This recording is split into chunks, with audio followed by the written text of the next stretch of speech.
केंद्र सरकार ने हिमाचल प्रदेश को जो आर्थिक सहायता दी है वो ऊंट के मुंह में जीरा है। सिर्फ गडकरी जी ऐसे हैं कि जिन्होंने रोड के लिए मदद की है। गडकरी जी, प्रधानमंत्री जो गृह मंत्री जी ने आश्वासन दिया है, मुझे उम्मीद है कि उस दिशा में निश्चित रूप से सहायता करेंगे। माननीय Shri Rajiv Shukla ji, demand to create a climate resilient infrastructure in Himachal Pradesh and announce a comprehensive rehabilitation package. धन्यवाद उपसभापति जी। हिमाचल प्रदेश में लगातार पिछले साल भी आपको पता कि कितना भारी आपदा से नुकसान हुआ था। 12,000 करोड़ का नुकसान पिछली बार हुआ था और इस बार अब तक जो है अनुमान के हिसाब से 780 करोड़ का हो चुका है और जो ज़्यादा भी हो सकता है 1000 करोड़। पिछली बार 230 लोगों की जानें गई थी। इस समय भी बादल फटने से तमाम वहाँ पे घर गांव तबाह हो गए हैं। ये बहुत बड़ी समस्या है।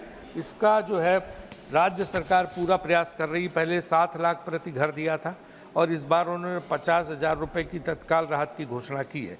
लेकिन समस्या बड़ी है और ये हाल की समस्या नहीं है। राज्य सरकार अकेला इसका लॉन्ग टर्म समाधान नहीं कर सकती है। पिछले वर्ष इस अवधि के दौरान जिन लोगों की जानें गई थी उनको कंपनसेशन के साथ साथ कम से कम 1300 सड़कें बंद हो गई थी। उस भयावहता की कल्पना मात्र से ही हृदय विदारक हो जाता है। हिमाचल प्रदेश प्राकृतिक परिस्थितियों में भूस्खलन के प्रति अत्यधिक सेंसिटिव है, इसलिए भूस्खलन प्रबंधन की उचित रूप से विकसित रणनीति की आवश्यकता है। गंभीर रूप से प्रभावित परिवारों को राहत पहुंचाना भी आवश्यक है और जिन्होंने अपने घर खो दिए, अब सर्दी आने वाली है तो उनके लिए भी कुछ उपाय करने होंगे। खेती और बागवानी, आजीविका, पर्यटन और उनका रोजगार सब कुछ तबाह हो रहा है। उसके लिए ध्यान देने की ज़रूरत है। इस संदर्भ में केंद्र सरकार ने हिमाचल प्रदेश को जो आर्थिक सहायता दी है वो ऊंट के मुंह में जीरा है। 12,000 करोड़ तब मांगे थे और अब 1,000 करोड़ तब मांग रहे हैं। वो जो आपने जोड़ा हुए नचाई वगैरह, सिर्फ गडकरी जी ऐसे हैं कि जिन्होंने रोड के लिए मदद की है। गडकरी जी ने, बाकी भी मुख्यमंत्री जी मिलके गए, प्रधानमंत्री जी से आग्रह किया है, प्रधानमंत्री जी से आग्रह किया है, प्रधानमंत्री जी ने उनको आश्वासन दिया है। तो मेरा वही मानना है कि वो आश्वासन पूरा हो। इसमें लॉन्ग टर्म मेजर की ज़रूरत है।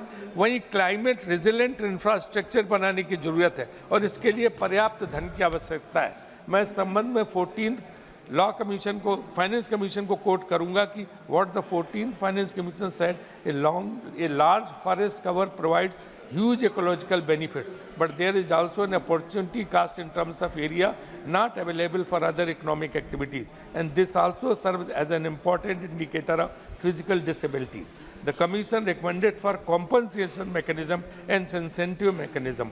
तो मेरा सरकार से आग्रह है कि वो जो है हिमाचल सरकार को, हिमाचल प्रदेश के लिए कोई सरकार की बात नहीं है, कॉम्पनसेशन दे। पिछली बार का 12,000 करोड़ की मांग थी, वो कम से कम पूरा करें और अभी जो नुकसान उसका करें। सबके हित में है, देश के हित में है।